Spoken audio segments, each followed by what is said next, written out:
और चीज़ भी होती है जो कि शायद आप में से कुछ बच्चे भी फेस करते हों, और मैं कुछ कहानी भी बताना चाहूँगा जिन्होंने भी ऐसा फेस किया था।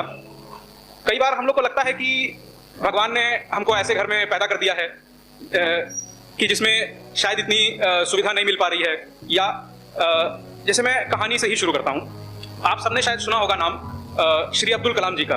हमारे भूतपूर्व राष्ट्रपति थे वो 2002 से 2007 तक। उनके जीवन में भी कठिनाइयों की कोई कमी नहीं थी। वो एक बहुत ही गरीब परिवार में पैदा हुए थे। उनके पिताजी जो थे वो एक नाविक थे, नदी पार कराया करते थे लोगों को, इस पार से उस पार, उस पार से इस पार। कुछ थोड़ा बहुत पैसा मिल जाता होगा नदी पार कराने का, लेकिन क्योंकि उनका परिवार बहुत बड़ा था इसलिए वो पैसा एनफ नहीं होता था। तो उनको खुद से भी बहुत काम करने पड़ते थे।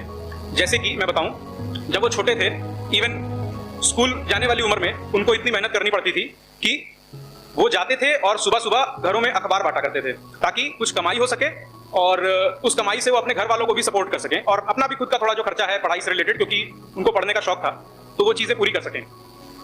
अब सवाल ये उठा था जब उनसे एक बार इंटरव्यू में पूछा गया कि आपने अखबार बांटने का काम ही क्यों चुना? काम तो बहुत तरह के किए जा सकते हैं, पैसे तो बहुत तरह के कामों में मिलता है, फिर अखबार बांटना ही क्यों?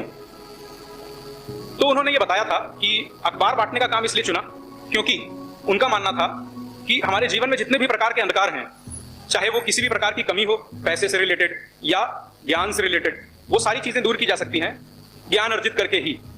और अखबार से बड़ा ज्ञान का स्रोत उनके अनुसार कोई था नहीं, तो वो अखबार बांटते थे और बांटते बांटते में ही पूरा अखबार पढ़ डालते थे। उनके दिमाग में वो चीजें साल दर साल इकट्ठा होती गई और उसने ना केवल उनके नॉलेज बेस को सुधारा बल्कि उनकी पर्सनैलिटी को भी उभारा।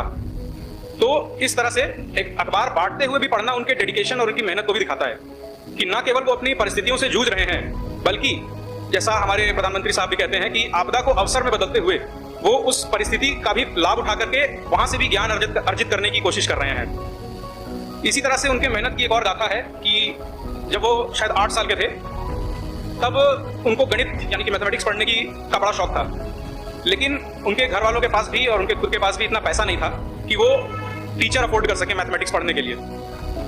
तब उनको पता चला था कि उनके गांव से कई किलोमीटर दूर एक गणित के टीचर हैं जो काफी ज्ञानी भी हैं और जो उनकी मदद करने को तैयार भी हैं। लेकिन उन टीचर का दिक्कत ये था कि दिन भर उनको पढ़ाना होता था अपने स्टूडेंट्स को और उनके पास टाइम इतना नहीं था कि वो कलाम साहब को दे पाएं।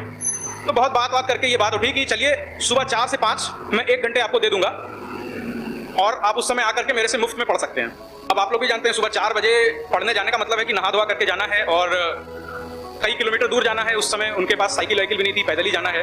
तो अब आप शायद समझ पा रहे होंगे उस इंसान का श्रम कि उन्होंने उस परिस्थिति में भी रात को 3 बजे वो घर से निकलते थे अपने, ताकि वो 4 बजे टाइम पे उस जगह पहुंच सकें जहां पर उनको उनके टीचर ने पढ़ाने का वादा किया था। यहां से आप देख सकते हैं कि एक इंसान जिसके पास कुछ भी नहीं था, भगवान ने उनको किस्मत के नाम पे बस ये दिया था कि हाँ आपको पैदा कर दिया है, अब आपको अपना रास्ता खुद बनाना है।